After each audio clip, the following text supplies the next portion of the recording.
الحمد لله رب العالمين والصلاة والسلام على رسوله الكريم وعلى آله وصحبه أجمعين أما بعد ذوالحج کا مہینہ ہمارے مبارک مہینوں میں سے ایک مہینہ ہے جس میں اللہ تعالیٰ نے حج اور قربانی یہ دو بڑے عمل اس میں جمع فرمائے ہیں۔ پوری دنیا سے حجاج کرام اس مہینے میں حج بھی کرتے ہیں اور پھر مینا میں آ کر قربانی کرتے ہیں، اور اللہ تبارک و تعالیٰ نے ان ایام کی قسم اٹھائی ہے والفجر ولیال عشر والشفع والوتر واللیل اذا یسر هل فی ذلک قسم لذی حجر۔ اور کسی دن کی قسم اللہ نے ایسے نہیں اٹھائی، خاص کر اللہ کو عید کے دن کی قسم اٹھائے یا جمعہ کی قسم اٹھائے یا لیلۃ القدر کی قسم اٹھائے، انا انزلناہ فی لیلۃ القدر وما ادراک ما لیلۃ القدر، یہ گفتگو فرمائی، خبر دی۔ لیکن والفجر، مجھے قسم ہے فجر کی، اس سے مراد 10 تاریخ کی صبح جو 9 کا دن گزار کے حج کا دن ہوتا ہے، اور وہ گزار کے جب 10 کی صبح یعنی قربانی کی جو صبح ہے، اللہ نے والفجر اس کی قسم اٹھائی۔ پھر ولیال عشر، یکم سے 10 ذوالحج کی جو راتیں ہیں ان کی قسم اٹھائی۔ والشفع، یہ 10 کے دن کی قسم اٹھائی۔ والوتر، اور یہ اللہ تعالیٰ نے 9 تاریخ کی قسم اٹھائی۔ واللیل اذا یسر، اور یہ 9 اور 10 کی درمیانی رات کی اللہ تعالیٰ نے قسم اٹھائی۔ یہ کسی بھی ٹائم کی، دن کی، مہینے کی، سال کی، اس طرح اللہ تعالیٰ نے خوبصورت انداز میں قسم نہیں اٹھائی جیسی اللہ تبارک و تعالیٰ نے یہ ان 10 دن راتیں، 9 کا دن، 10 کا دن، 10 کی رات، 10 کی صبح ہو۔ اور اللہ کے نبی کا فرمان ہے کہ ان 10 دنوں میں اللہ تعالیٰ کو جتنی عبادت پسند ہے وہ اور کسی دن میں بھی پسند نہیں، اور اس میں کوئی شک نہیں، ان 10 دنوں میں سب سے بڑی عبادت وہ حج ہے، جس کو اللہ تعالیٰ نصیب فرمائے اور جس کے مقدر میں فرمائے۔ حج ان 10 دنوں کی سب سے بڑی عبادت ہے۔ عرفات کی 1 دن کی حاضری وہ 10 لاکھ دن کی حاضری یا 1 لاکھ دن کی عبادت کے برابر ہوتی ہے، اور عرفات کے دن کی حاضری میں اللہ تعالیٰ کا ارشاد ہوتا ہے، میرے بندو آج اتنے گناہ لے کر آؤ، جتنے بارش کے قطرے، جتنے درختوں کے پتے، جتنے ریت کے ذرے، جتنے گردش ایام میں جب سے ٹائم شروع ہوا ہے اس میں بننے والے دن اور رات، اور یہاں کے توبہ کرو میں سب معاف کروں گا۔ اور عرفات کے دن جتنا شیطان ذلیل ہوتا ہے اتنا کسی دن بھی ذلیل نہیں ہوتا، اور میرے محبوب صلی اللہ علیہ وسلم نے یہ دن حج کا، عرفہ کا، زور اثر کٹھی پڑھ کے پھر سارا دن شام تک کوئی 5-6 گھنٹے مسلسل دعا مانگی، اور آپ نے فرمایا کہ اس وقت میرا اللہ میرے صحابہ پہ فخر فرما رہا ہے، اور قربان جاؤں خطاب کے بیٹے پر، فرمایا، اور عمر بن خطاب پہ اس وقت میرا اللہ خاص طور پہ خوش ہو رہا ہے، اور خاص طور پہ عمر بن خطاب پہ اللہ تعالیٰ فخر فرما رہا ہے۔ تو ان 10 دنوں میں جسے اللہ حج میسر فرما دے تو اس سے بڑی عبادت کوئی نہیں۔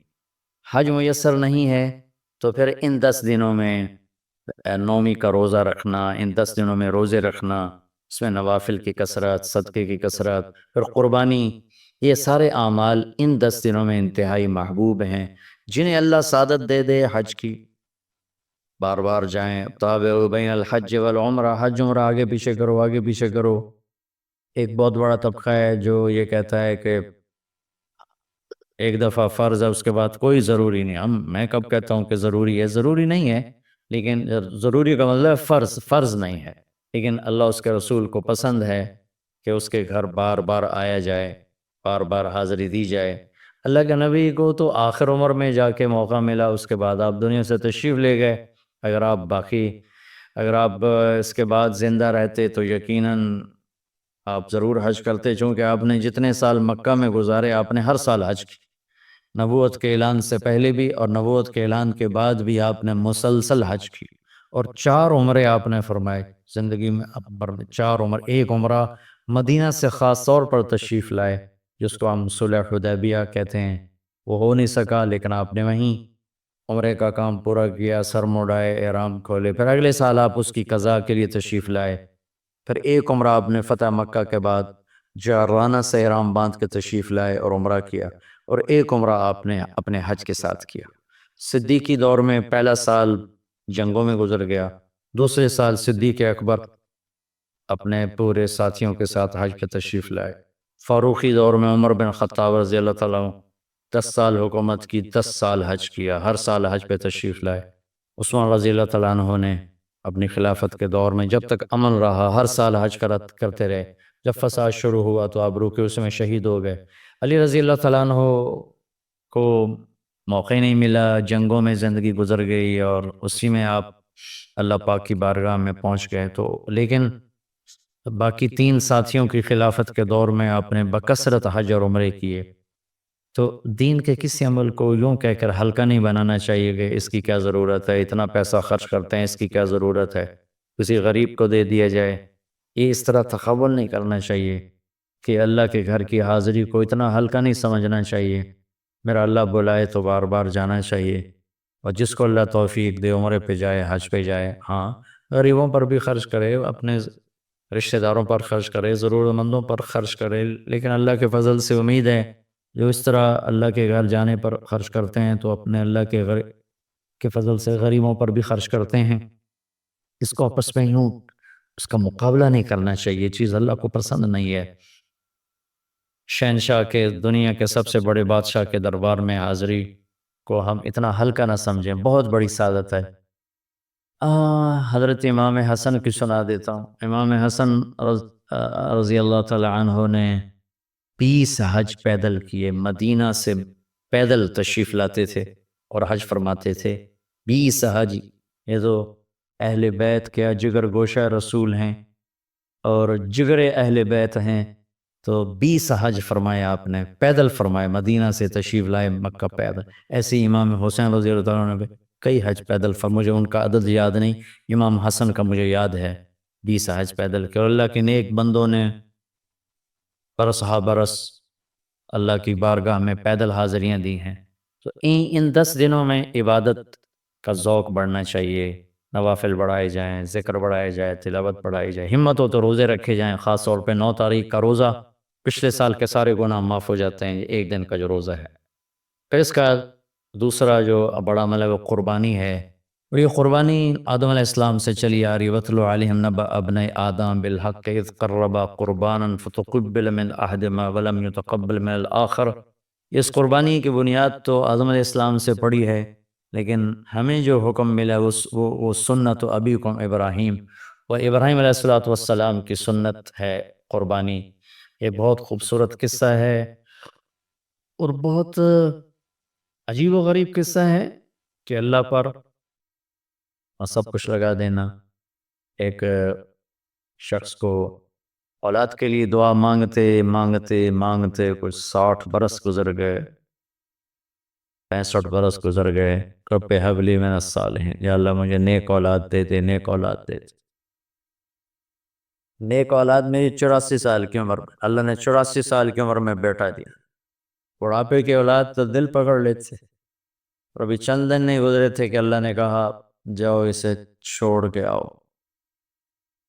یہ کہاں چھوڑ کے آؤں؟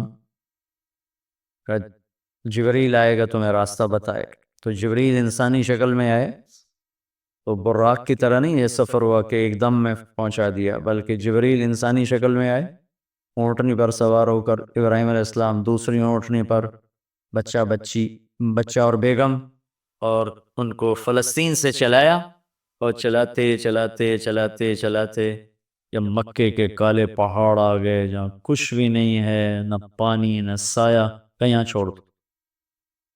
بیت اللہ ٹیلا تھا اس وقت، یہاں چھوڑ دو۔ تو ابراہیم علیہ السلام جو آگ میں ڈلتے ہوئے نہیں گھبرائے، یہ بات سنی تو گھبرا کر کہنے لگے یہاں کیسے چھوڑ دوں، یہاں تو کچھ بھی نہیں ہے۔ تو جبریل نے کہا جی آپ کے اللہ کی منشا ہے کہ اس بچے کو یہیں چھوڑ دیا جائے۔ تو انہیں وہیں چھوڑا اور واپس چل دیا۔ حضرت حاجرہ حیران پریشان ہو گئی، کہاں چھوڑ کے جا رہے ہو، کیوں چھوڑ کے جا رہے ہو؟ جواب نہیں دے رہے، 3 میل ان کے ساتھ چلتے نہیں، وہ جواب ہی نہیں دے رہے۔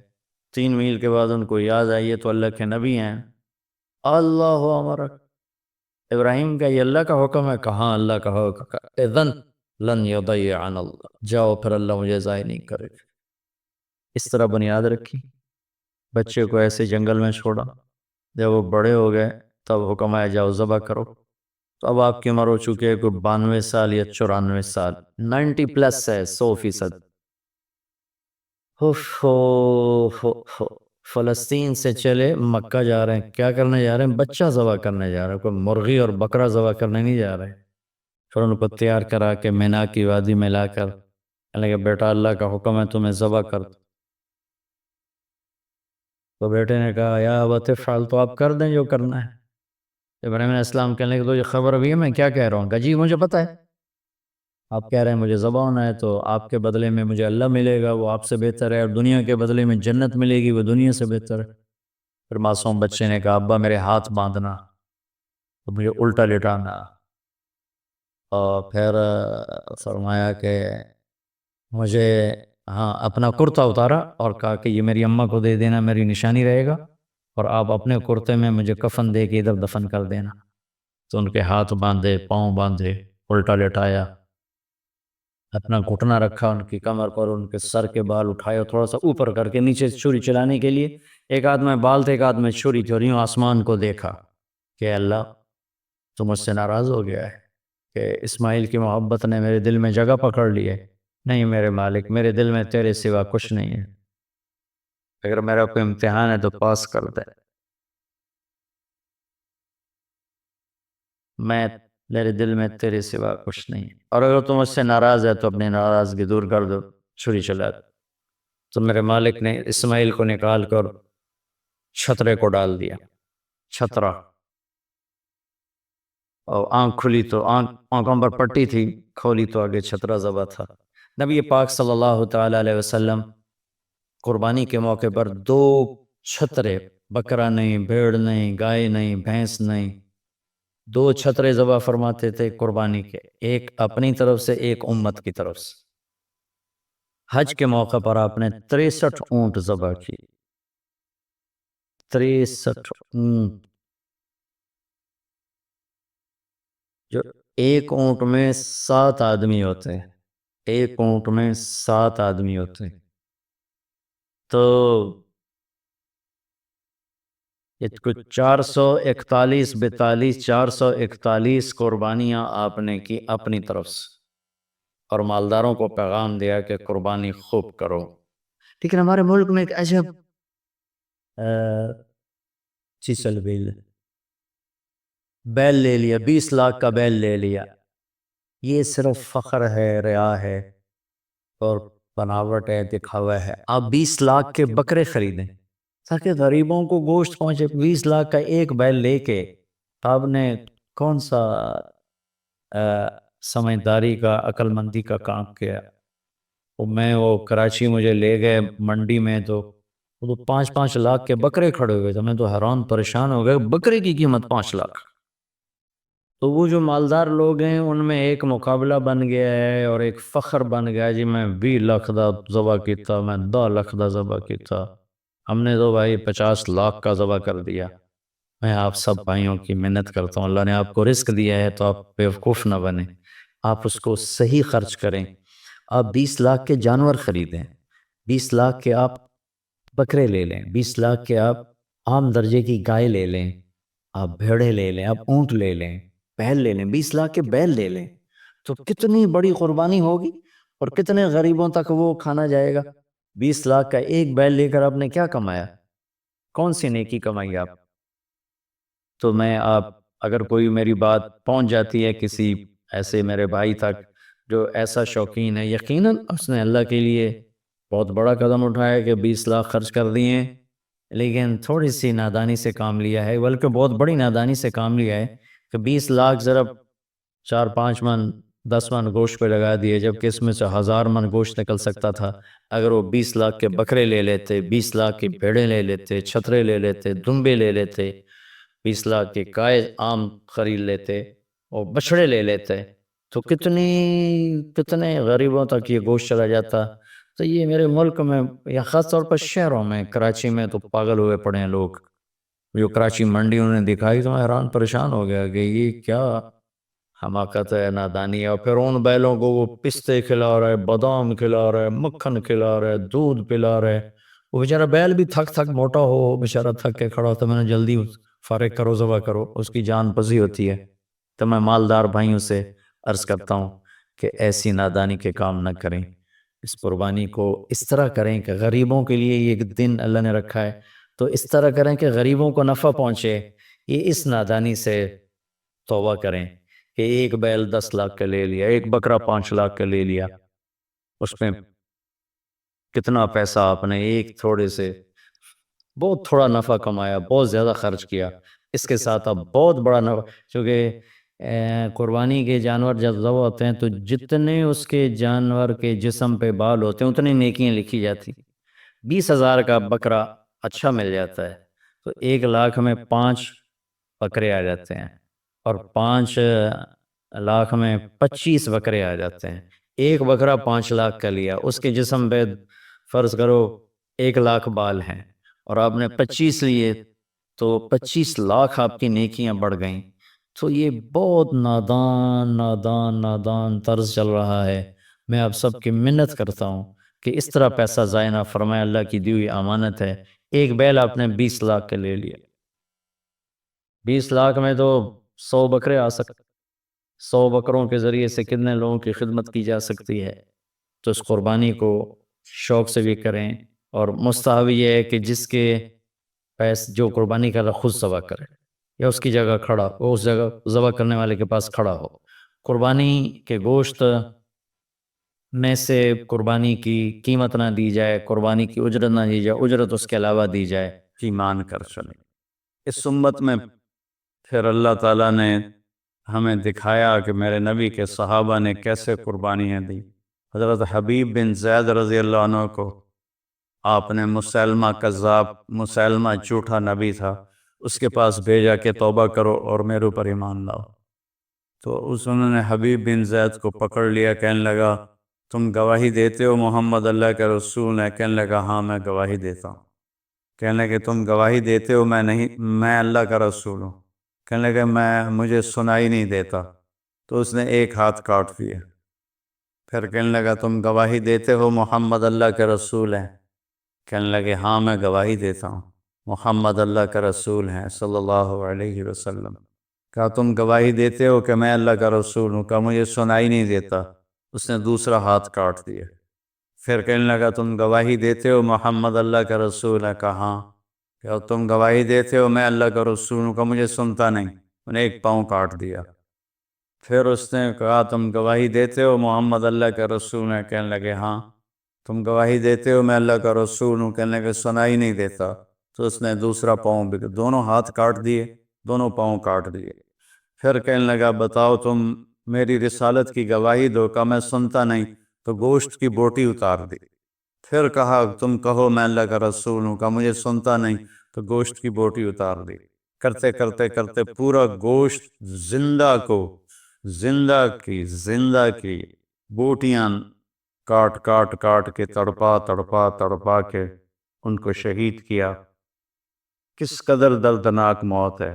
لیکن جب یہ خبر ان کی والدہ حضرت ام عمارہ کے پاس پہنچی، وہ کہنے لگی لہذا الیوم اربعتہ وعند اللہ احتسبتہ، یہی دن دیکھنے کے لیے میں نے اسے دودھ پلایا تھا، اور میں اللہ کی بارگاہ میں اجر کی امید رکھتی ہوں۔ حضرت عبداللہ بن حذیفہ رضی اللہ عنہ رومیوں کی قید میں آ گئے، تو رومیوں کو پتہ چلا کہ یہ صحابی ہے، تو وہ جو وہاں سردار تھا رومی، اس نے کہا تم عیسائی ہو جاؤ، میں تمہیں اپنی بیٹی بھی دوں گا اور آدھی سلطنت بھی دوں گا۔ تو وہ فرمانے لگے اگر تم مجھے پوری دنیا بھی دے دے اور صرف اتنا کہے کہ 1 سیکنڈ کے لیے تم عیسائی ہو جاؤ تو مجھے قبول نہیں۔ تو اس نے کہا اس کو سولی پہ لٹکا کرنا، اس کو دائیں بائیں تیر مارو، اس کو سیدھا نہ مارو تاکہ یہ ڈر جائے۔ تو انہوں نے اس کو لٹکایا لکڑی پر، اور تیر چلا رہے ہیں ادھر ادھر، اور سائیں تیر گزر رہے ہیں۔ پھر ان کو اتارا، کہنے لگے کیا خیال ہے؟ کہ وہی خیال ہے، میں اللہ اس کے رسول پر ایمان لایا ہوں، میں کبھی نہیں ہٹوں گا۔ تو اس نے کہا بس ایسا کرو، کڑا میں تیل ڈالو اور اسے ابالو، ابل جائے تو اس کے 2 ساتھیوں کو ڈالو، اور اس کے بعد اگر یہ ڈر جائے اور مان جائے ہماری بات تو ٹھیک ہے، ورنہ اسے بھی ڈال۔ تو سارے لوگ جمع تھے، کڑاہ میں تیل ڈالا گیا، نیچے آگ ویسے کھولنے لگا، تو انہوں نے 2 مسلمان سپاہیوں کو اس میں ڈالا، تو وہ جل کے اسی وقت کوئلہ بن گئے۔ جب ان کو کھینچ کے لے جانے لگے تو یہ رو پڑے، تو انہوں نے رومی سردار سے کہا کہ وہ رو رہا ہے، کب بلاؤ، شاید ڈر گیا ہو۔ جب وہ آئے تو کہنے لگا کیا خیال ہے؟ کہا وہی خیال ہے جو پہلے تھا۔ کہا پھر تم روئے کیوں ہو؟ کہا رویا اپنی بے بسی پر ہوں، میری ایک جان ہے جو اللہ پہ ایک پل میں قربان ہو جائے گی، کاش میرے جسم پر جتنے بال ہیں اتنی میری جانیں ہوتی، اور میں ایک ایک جان کو تیل میں ڈال کے اللہ پہ قربان کرتا۔ تو رومی کا چہرہ ایک دم بدل گیا، اس نے سر جھکا لیا، کہنے لگا میرے ماتھے پہ بوسہ دے دے، میں تمہیں چھوڑ دوں گا۔ کہنے لگے نہیں، میرے سارے ساتھیوں کو چھوڑ۔ تو اس نے کہا سب کو چھوڑ دوں۔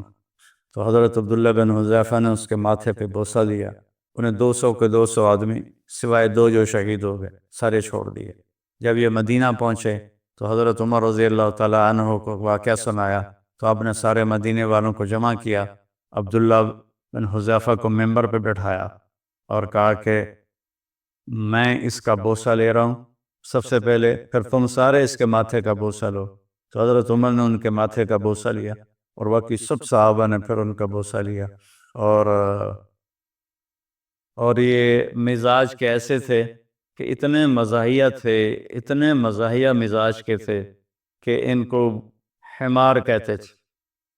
اور ایک دفعہ کسی نے شکایت کی، یا رسول اللہ یہ عبداللہ بہت فضول باتیں کرتا ہے، سبحان اللہ، اور ایسی ہی بیکار باتیں کرتا رہتا ہے۔ تو آپ نے فرمایا دعوہ فإنہ یحب اللہ ورسولہ، اسے کچھ نہ کہو، یہ اللہ اس کے رسول سے پیار کرتا ہے۔ تو یہ اصل مقصد قربانی کا، ہم جانور قربانی کا کرتے ہیں کہ ہم اپنے حرام جذبات پہ چھری چلاتے، یا اللہ تیری مانیں گے، تیرے نبی کی مانیں گے، اور اس کے خلاف جو چیز آئے گی یا اللہ ہم اس سے بچ کے چلیں گے۔ یہ اس قربانی کا فلسفہ ہے۔ اللہ مجھے، میرے سارے بہن بھائی اور پوری امت مسلمہ کو، میرے پاکستانی عوام کو اللہ اس کی سمجھ نصیب فرمائے، مجھے بھی سمجھ نصیب فرمائے کہ جب ہم دنیا سے جائیں تو اللہ ہم سے راضی ہو، ایسے نہ جائیں کہ اللہ ہم سے ناراض ہو۔ السلام علیکم ورحمۃ اللہ۔